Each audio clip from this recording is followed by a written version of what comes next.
మాట్లాడిపించుకోమని. ఇప్పుడు వాళ్ళు అడుగుతున్నటువంటిది ఇది ఎక్కడ ఎందుకు ఇది వాళ్ళ బిగినైన దరిద్రం కాదు.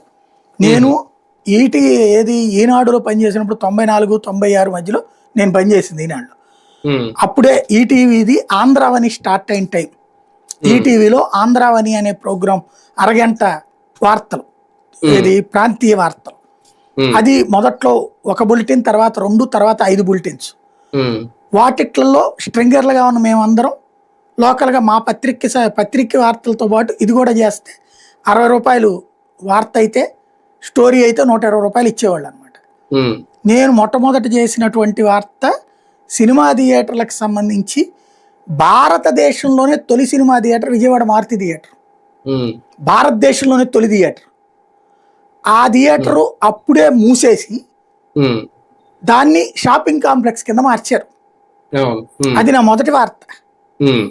దాన్నే నేను కవర్ చేసింది. రెండవది కూడా ఈ కృష్ణా సినిమాలు ఉంటాయి చూడండి, గూఢచారి సినిమాలు, గూఢచారి 117, 116 అయ్యి వాటన్నిటికీ నిర్మాత అయినటువంటి డూండి అనేటువంటి ఆయన విజయవాడ బ్రాహ్మణ వీధిలో ఉంటాడు. ఆయనతో ఒక ఇంటర్వ్యూ చేశాను అప్పుడు కృష్ణా సినిమాలు వ్యవహారాలకు సంబంధించి. అంటే ఆ రోజుల్లోనే అప్పుడే ఆయన చెప్పాడు సినిమా థియేటర్ల పరిస్థితి ఇట్లాగా పాడవుతుండటం గురించి అప్పుడే మాట్లాడారు ఆయన. అంటే నేను అప్పట్లో ఇది ఎప్పుడు 94, 95 ఆ టైంలో చేసిన స్టోరీ ఇది. 95, 96లో చేశా ఈ స్టోరీ. అప్పటి నుంచి నా కళ్ళెదురుగుండా అనేక థియేటర్లు మూతపడ్డాయి, అనేక షాపింగ్ కాంప్లెక్స్ లో లేకపోతే కళ్యాణ మండపాలుగా మారిపోయాయి. అదే ఇంకా వాళ్ళకి వాళ్ళు ఇండివిజువల్ గా క్లోజ్ చేసేసుకున్నారు. ఎందుకని? ఇదివరకు థియేటర్ యజమాని అంటే గొప్పోడు, ఇప్పుడు థియేటర్ యజమాని అంటే వేస్ట్ అయిపోతుంది. దీన్ని పరిష్కరించాలి అంటే సినిమా ఇండస్ట్రీకి చిత్తశుద్ధి ఉండాలి. నా కడుపు నిండితే చాలు అనేటటువంటి యాటిట్యూడ్ ఎవరికి ఆడుకుంది 24 క్రాఫ్ట్స్ లో.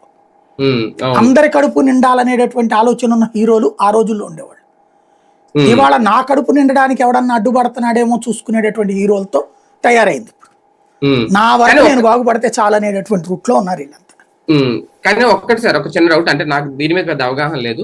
ఒకప్పుడు అంటే ఇప్పుడు హీరోలకి రెమ్యునరేషన్స్ తో పాటు, ఎందుకంటే నేను ఆలీ గారి షోలో ఒకసారి చూశాను సార్, అల్లు అరవింద్ గారే స్వయంగా చెప్పారు, ఒకప్పుడు ప్రొడ్యూసర్లుగా మేము డిసైడ్ చేసుకునే వాళ్ళు, ఇప్పుడు హీరోలే కథను బట్టి ప్రొడ్యూసర్ని వాళ్ళు డిసైడ్ చేసుకుంటున్నారు, ఈ కథకి ఎవరు ప్రొడ్యూసర్ ఉంటే బాగుంటుందని. పరిస్థితి అలా మారిపోయిందని స్వయంగా అల్లు అరవింద్ గారే అన్నారు ఆలీ గారి షోలో, నేను విన్నాను. అయితే అప్పట్లో ఒకప్పుడు ఇందాక మీరు చెప్పారు కదా కృష్ణ గారి, అప్పట్లో షేరింగ్లు ఉండే కాదు, వీళ్ళకి రెమ్యునరేషన్ సినిమాకి ఎంత అని ఇచ్చేసేవారు అనేది. క్రమక్రమంగా ఇప్పుడు వాళ్ళకి కూడా రెమ్యునరేషన్స్ పెరుగుతున్నా, ఎంతని ప్రొడ్యూసర్కి ఎంత వచ్చినా లేకపోయినా కోట్ల రూపాయలు తీసుకుంటున్నారు, అంటే పరిస్థితిని బట్టి మారుతూ వచ్చింది అనేది. వాళ్ళకి అలా మారినప్పుడు వాళ్ళ షేరింగ్లు ఇచ్చినప్పుడు థియేటర్ యాజమాన్యాలు కూడా ఎప్పటి నుంచి, ఎందుకంటే మా కాకినాడలో సార్ మొగరాజ్ సినిమా నాకు బాగా గుర్తు, మొగరాజ్ సినిమా ఫ్లాప్ సినిమా సార్ అది. కానీ వాళ్ళు సత్యగౌరి అని ఒక థియేటర్ సార్ బాగా గుర్తు నాకు, 100 రోజులు ఆడించారు సార్ వాళ్ళు.